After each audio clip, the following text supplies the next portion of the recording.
nuestra transmisión para presentarles a ustedes un flash informativo de última hora.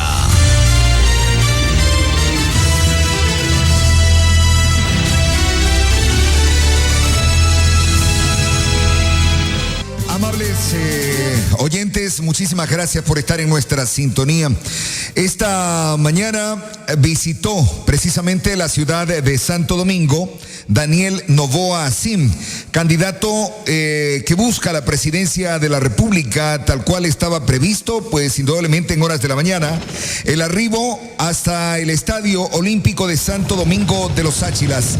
Y precisamente llegó en un helicóptero, mientras ya en los exteriores de este escenario se encontraba todo el pueblo montubio que se dio cita desde las diferentes provincias del Ecuador para poder conversar de cerca, de manera especial, con el candidato y conocer a ciencia cierta los proyectos que propone, en definitiva, en aras de alguna forma aspirar cambios fundamentales específicamente para este sector de la patria ecuatoriana. Y allí tuvimos la oportunidad de saludar en primer término con él y también darle la cordial bienvenida y escuchar sus primeras impresiones sobre su visita a la tierra de Santo Domingo de los Áchilas. Esto dijo el candidato en su visita precisamente a Santo Domingo, Daniel Noboa Asim, de esta organización política. Bueno, muchas gracias, muy contento de estar aquí. Estamos recorriendo todo el país y era importante venir a Santo Domingo, estar presente con el pueblo montubio. Ahora, hemos mirado un poco su propuesta. Dentro de los aspectos más importantes que usted destaca a nivel nacional, ¿cuáles son? Bueno, evidentemente el tema de seguridad, el tema económico y el tema de salud. Los tres ejes los vamos a tratar y dialogar pues con asociaciones, con el pueblo montubio y también con todo el pueblo. Para nosotros es importante el tema de seguridad y el tema económico. Ahora, indudablemente el tema de seguridad es lo primero ahora, ¿no? La gente está muy pendiente de ello. ¿Cuáles serían, en definitiva, sus primeras acciones? ¿Qué usted cree puede canalizarse o cómo conducir este país a que sea lo que siempre fue, un país de paz, con tranquilidad, que la gente pueda producir y salir adelante? Bueno, primero tiene que haber segmentación de cárceles.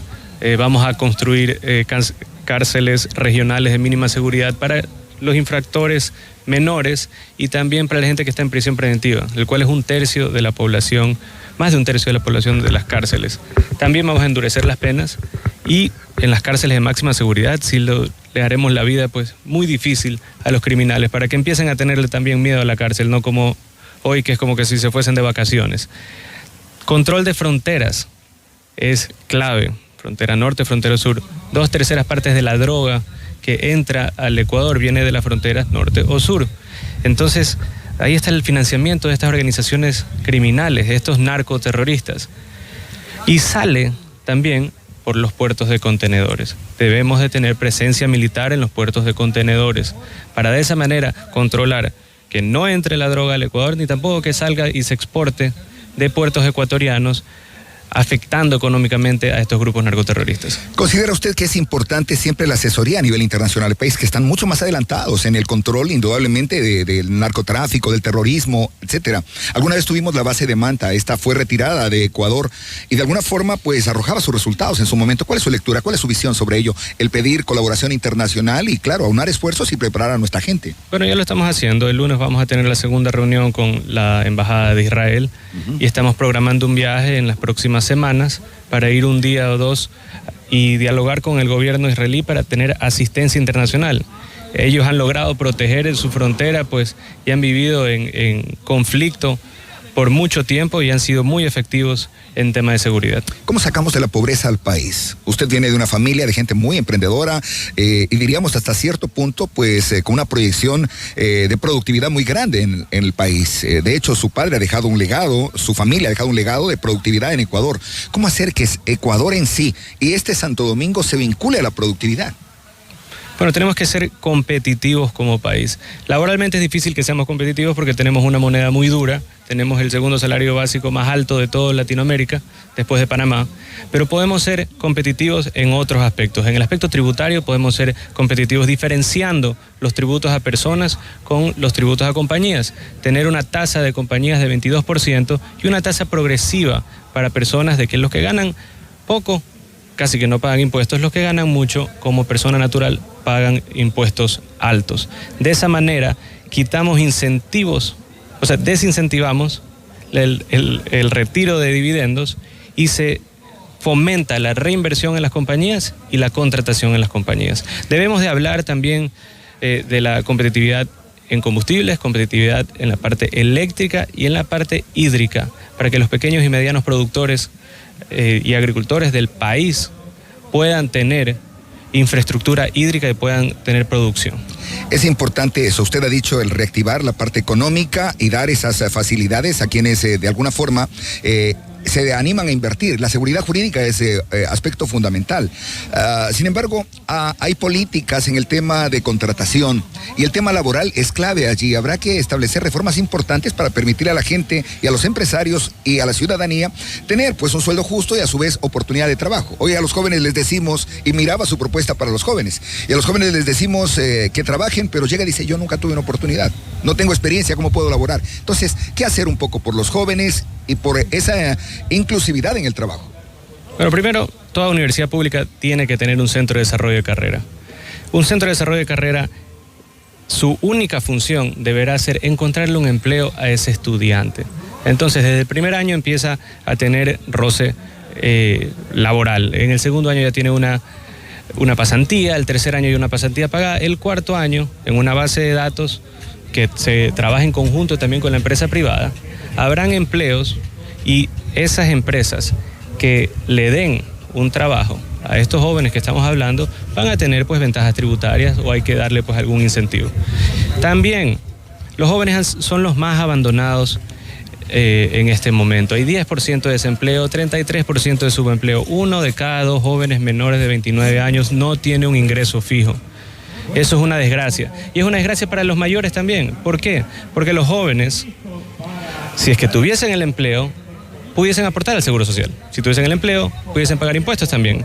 Entonces no es solo un problema de la juventud, es un problema para los jubilados, es un problema para el sistema de salud, es un problema para los mayores. Tenemos que emplear donde está la masa. 1/3 inclusive del electorado ecuatoriano está entre 18 y 28 años. Ecuador es un país productor.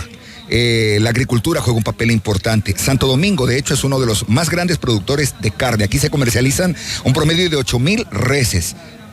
Y hoy a propósito, están de fiestas acá, celebrando la Expogan 54 acá en Santo Domingo, en el marco de estos 56 años de vida del cantón. ¿Qué hacer por el sector agropecuario en Ecuador?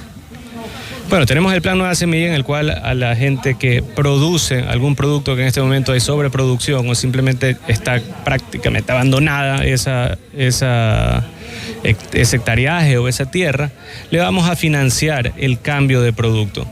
El MAGAP debería de dar un estudio de suelo comprensivo, un estudio climático, un estudio de demanda nacional e internacional, para que cuando se preste el dinero, cuando se dé los créditos a los agricultores, sean con un producto que vayan a ganar dinero, no con un producto que haya sobreproducción y después se quejen de que hay precios demasiado bajos, sino que ya se le da un estudio técnico completo para que el agricultor tenga éxito. Y en la parte agropecuaria, creo que se debería de trabajar en el material genético en el Ecuador.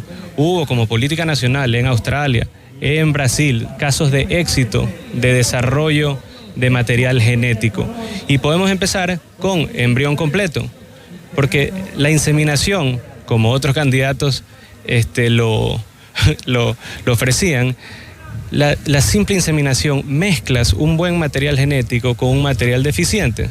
Cuando es embrión completo, ya ese ternero tiene el 100% de un buen material genético. Y ese ternero después se cruza con otra vaca en el cual los dos tienen el material genético bueno. Pero usted tiene que empezar con el tope de la pirámide para que el material genético sea impecable. Si no toma 100 generaciones, en ese caso, de andar mejorando, porque estás mezclando un material genético eficiente con un deficiente. De hecho, le cuento, en Santo Domingo hay una de las primeras, yo diría, o tal vez la primera central genética de desarrollo, al menos en esta región. Y eso es importante, ese apoyo al sector agroproductivo es clave. Luego viene la parte más fundamental de todas, o sea, todo es posible hacerlo. Probablemente el tiempo es muy corto, porque estamos hablando de casi hasta que concluya este periodo, ¿no? Más allá de un año, pero la parte educativa es fundamental. Usted, de hecho, es una persona que tuvo la oportunidad de formarse, ha leído su currículum académicamente, internacionalmente, pero no todos en Ecuador tienen esa oportunidad. Y aquí en Santo Domingo luchamos por una universidad hace rato. Y, de hecho, hubo un candidato que incluso le dijo no a la Universidad de Santo Domingo. Otro que vino y le ofreció a la universidad. Y el último también ofreció. Ninguno ha cumplido. Y ni siquiera los asambleístas de esta provincia se han puesto la mano en el pecho para entender que esta provincia crecerá cuando su gente sea educada. Daniel, ¿cuál es su compromiso para con esta región? Específicamente esta región, digo, porque Santo Domingo influye. En Santo Domingo, gran parte norte de Manabí, la zona de Quinindé, todo el noroccidente de Pichincha. Pero yo voto a favor. Yo creo que eso, pues, evidentemente lo pueden buscar, es fácil enterarse. Pero el problema de educación va más allá de construir un edificio o no en educación superior. Tenemos más de 340,000 jóvenes que hicieron el examen, sacaron más de 800 en su examen. Ajá. Y entonces me decía usted... Sacaron más de 850, algunos casos más de 900 en el examen y no tienen cupo. Solo hubieron 140,000 cupos para jóvenes este año. Casi 200,000 jóvenes se quedaron sin posibilidad de estudios. La manera en que se lo puede hacer, que no es necesariamente construyendo 500 edificios a nivel nacional, es que es un tema de profesores, porque de acuerdo al régimen actual, los profesores solo pueden tener X número de horas y X número de estudiantes. Si es que se abre la posibilidad y el cupo y certificación especial para otros profesores que puedan dar sistemas telemáticos, sistemas duales, ahí le podemos dar cupo a todos los estudiantes que quieren estudiar y no solo a un tercio como pasa en este momento. Es decir, usted habla de optimizar lo que tenemos. Correcto, pero el problema esencial y el cuello de botella está en la cantidad de profesores certificados, porque la tecnología telemática y sistemas duales ya existen. Lo que pasa es que nos faltan profesores en universidades públicas que puedan hacer eso. Y la otra parte también es clave, el recurso para cumplir con la educación. Pero correcto, pero si es que, como les digo, podemos construir 500 edificios. Si no hay presupuesto. Pero si es que, uno, no hay presupuesto. Dos, si es que no hay la cantidad de profesores, es imposible. Claro. Porque por ley se establece el número de alumnos y el número de horas que deben de trabajar. Sé que están esperándolo y en la parte final me gustaría hablar un poco sobre el tema relacionado al turismo. Se habla de que Ecuador es un país eminentemente turístico. En ese contexto, mi pregunta gira en torno precisamente a ello. ¿Qué hacemos en turismo? Bueno, el turismo, hay que atraer la inversión en turismo. ¿Cómo se lo hace? Con beneficios tributarios. También hay que fomentar el turismo comunitario. Hay poblaciones en Chimborazo, en Tungurahua, en Santa Elena, en Manabí, en el cual son poblaciones pequeñas que pueden vivir con un ingreso digno, un ingreso bueno en turismo comunitario. Ya la gente no solo quiere ir y echarse en una playa, la gente quiere experimentar vivir en una comunidad, quieren experimentar estar en el campo, estar en las montañas. Entonces, si es que nosotros promovemos el turismo comunitario y damos incentivos también a la inversión de turismo en este país, ahí vamos a por fin lograr un desarrollo turístico como se lo necesita en este país. ¿Cuál es su mensaje final para la población de Ecuador? Están ávidos del combate a la corrupción. Sí, el combate a la corrupción es clave. Yo creo que primero vamos a hacer una auditoría en las 10 empresas públicas más grandes. Petroecuador, pues, Selec siendo las campeonas de la corrupción. Y de esa manera encontrar los focos de corrupción y cortarlos. Esta auditoría externa no puede ser de una manera pues, interna como se hace ahorita de la Contraloría, porque son los mismos panas que se fiscalizan. Sino que tiene que haber una auditoría externa y de esa manera vamos a combatir la corrupción. Nosotros tenemos que refinar nuestro petróleo acá. Hay mucha corrupción en la exportación de crudo y la importación de combustibles, casi $6 por barril. Eso es más de $1 millón al día que le quitan a los bolsillos de los ecuatorianos por comisiones de exportación de crudo, comisión de importación de combustibles. Si lo refinaríamos aquí, el diésel, no tendríamos ese problema. Son 400 millones aproximadamente al año que cerraría el Ecuador en corrupción. ¿Por qué la gente de Santo Domingo debe votar por este ciudadano? Bueno, creo que tengo la fuerza, tengo la convicción, la preparación y la voluntad para sacar adelante no solo a Santo Domingo, sino a todo el país. Y contaré con su apoyo. Señoras y señores, el candidato Daniel Noboa. Muchas gracias, encantadísimo de conocerlo, Marco. Bien, ahí estaba con nosotros Daniel Noboa, quien luego a su vez fue recibido por el pueblo montubio que estaba en el Coliseo de los Áchilas, y tenemos algunas tomas de lo que fue el recibimiento, tanto del presidente del Tribunal Electoral, porque hoy día se elige, ¿no es cierto?, la directiva a nivel nacional, pero opiniones también hubo por parte de algunos de los asistentes allí. Con Emilio Solís, él también es parte del pueblo montubio. Emilio, ¿qué opinión tiene usted de la presencia hoy del candidato Daniel Noboa? Bueno, hemos conversado con gente agropecuaria en Manabí, especialmente en Jipijapa, que ha sido una cuna del café y del sombrero, y estamos apoyando porque es el único candidato que tiene raíces agropecuarias, como es Daniel, en las bananeras, conoce lo que es el campo, el agro, y por lo tanto él es un candidato muy bueno para que dirija el agro del país, porque el petróleo se termina en 15, 20 años y tenemos que en estos 15, 20 años mirar al campo para que haya producción de café, cacao, maíz, de todo lo que se produce para poder exportar. Y eso es nuestra mira para que Daniel llegue a la presidencia. Más adelante también conversamos con Marcelo García. Él es el presidente del pueblo montubio de Pichincha. Esto dijo. Amigos, con Marcelo García, el expresidente del pueblo montubio de Pichincha. Marcelo, ¿qué le parece la visita hoy del candidato Daniel Noboa a Santo Domingo? Bueno, me parece bien, porque eso es lo que debe hacer todo candidato, porque primeramente, como decimos, las bases sociales tienen que ser candidatos de territorio, y cuando estén en la gobernabilidad debe haber un gobierno de territorio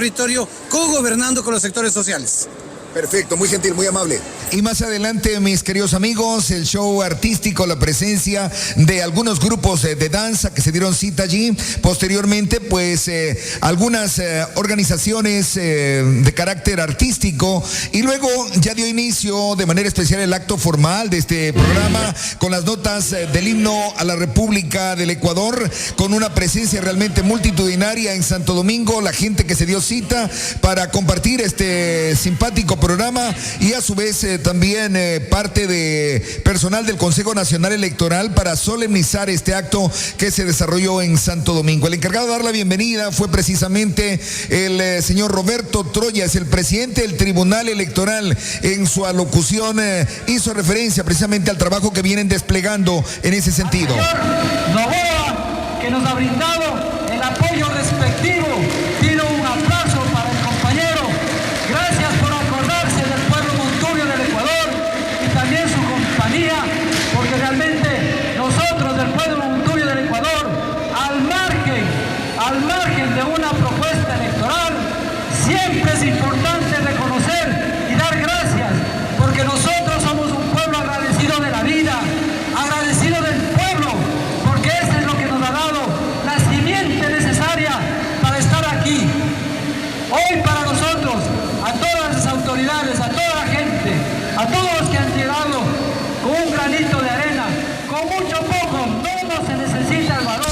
Más adelante hubo la intervención precisamente de Daniel Noboa. Él hizo una intervención extremadamente corta, pero entre lo más importante destacó: trabajaré de la mano con ustedes para sacar adelante a todo el Ecuador y al pueblo montubio. Muchas gracias, gracias por su recibimiento y gracias por su cariño. Nosotros les ofrecemos para este próximo día lunes una ampliación ya con los detalles inherentes a lo que constituye en sí el proceso electoral y los candidatos que participaron. Por un lado Luis Layedra y por otro lado Víctor Barahona. En todo caso fue importante al menos el recibimiento en suelo Sáchila a quien aspira a convertirse en el nuevo presidente del Ecuador. Me refiero precisamente a Daniel Noboa Sin, quien estuvo de visita en Santo Domingo de los Áchilas. Amigos, Víctor Barahona es el candidato de la lista 2. Víctor. Las noticias con Marco Javier Silva y Segundo Zambrano. Mega Noticias, edición estelar.